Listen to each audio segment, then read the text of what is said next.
and thank you to our witnesses for being here today. As we discuss the importance of the Antiquities Act, it's rooted in the fact that our nation has made a commitment that our most significant historical, cultural, and natural sites should be preserved in perpetuity. That means for generations to come, so that all Americans have the opportunity to relish that which is ours and has made us this uniquely great country. Since Theodore Roosevelt's designation of the first national monument, presidents from both parties have used the Antiquities Act to protect some of America's best known and loved landscapes, as well as cultural sites.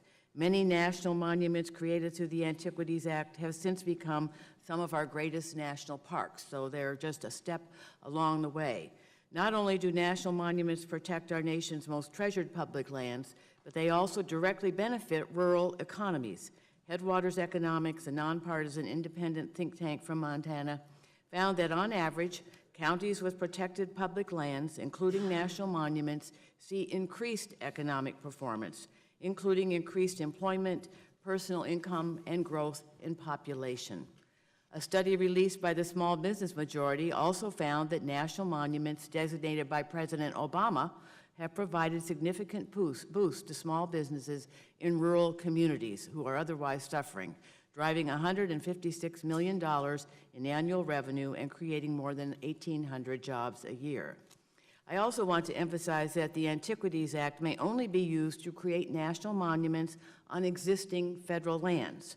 No monument designation has ever been used to seize private property, and it does not change what a private landowner can or cannot do on their private land. This is not a land grab. In some cases, land has been generously donated to the federal government and then designated as a national monument.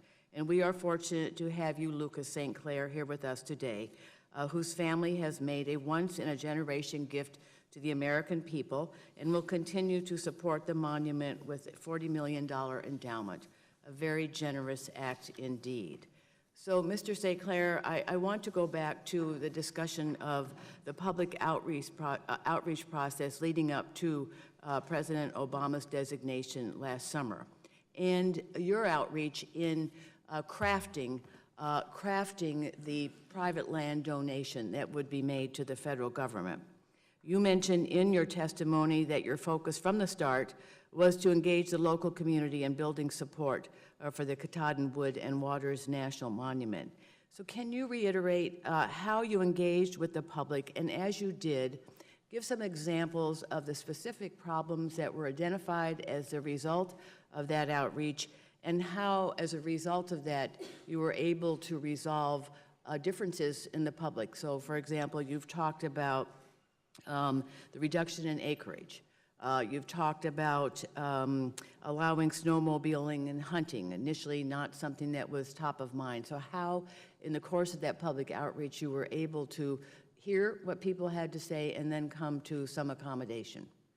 Sure. In the winter of 2012, we began by having listening sessions in the Katahdin region. We had 4 focus groups and 80 in-depth interviews with stakeholders throughout the northern Penobscot County. We learned that size was important. It couldn't be too big. It couldn't infringe on the forest products industry. Hunting and fishing and snowmobiling were vital to the region and the outdoor economy in the region. So we knew all those things were very important. And to be clear, we started this as a legislative objective. We worked with our congressional delegation for 4 years, drafting legislation that we hoped would be introduced into Congress. This is the way we felt would be the most effective and the most transparent process. We worked with our congressional delegation until the summer of 2015, when they had decided they didn't feel comfortable introducing legislation. And so we, at that point, let them know that we were going to start working with the White House to get encouraged, to see if they'd be willing to take this gift. With our first meetings with the White House, they told us it's very generous. However, you have to prove that there's public support. That public support then took a year to identify, and it was with public meetings, town hall listening sessions, with letters to the editor, letters to the congressional delegation, to the White House, to the Department of Interior, And over the course of that year, we were able to show hundreds of interest groups, sportsmen organizations, businesses, and individuals who supported it, and ultimately was able to take all of the public use and access into account and shape something that was very unique to the Katahdin region and incorporated all of the things that people wanted. Great, thank you very much. The Thank you for that gentlelady's effort. time's expired. I should note, as traditional as committee